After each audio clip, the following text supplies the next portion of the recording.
After the Second World War, most people worked in factories or as farmers. After 1950, horses were replaced by tractors. Farmers started specializing. Milk machines were introduced, and industrial agriculture began to develop. As a result, the food industry scales up, becomes much less labor-intensive, and globalizes. And Homo sapiens become more and more inactive.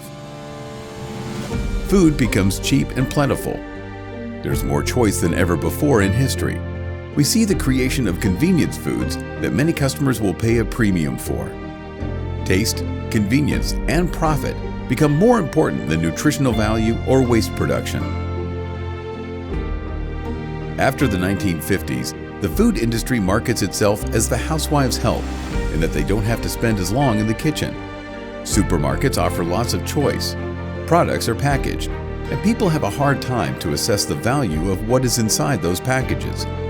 Advertising messages and packaging texts are replacing the knowledge that housewives had previously required by taste, touch, and contact with the shopkeeper.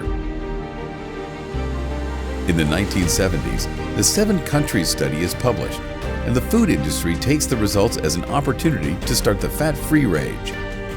Fat was the tastemaker of our food, so without that, the food industry chose another tastemaker, sugar.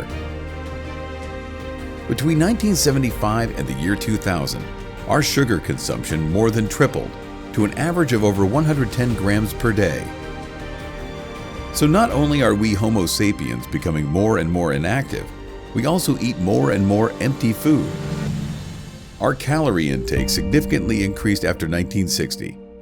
In 1960, the average European citizen consumed 2,250 kcal a day. In 2005, this was 2,850 kcal a day.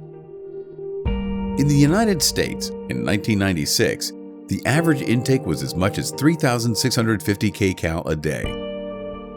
The food industry is becoming even more commercial, and food keeps getting nutritionally poorer. More genetically modified foods, more and more fast food. There's a candy shop on the corner of every school, and 70 to 80% of all supermarket products contain too much sugar.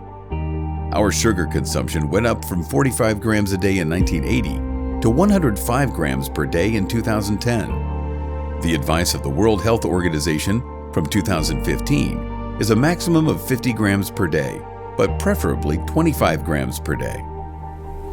And so, the percentage of overweight Homo sapiens keeps growing, up to 52% in 2019.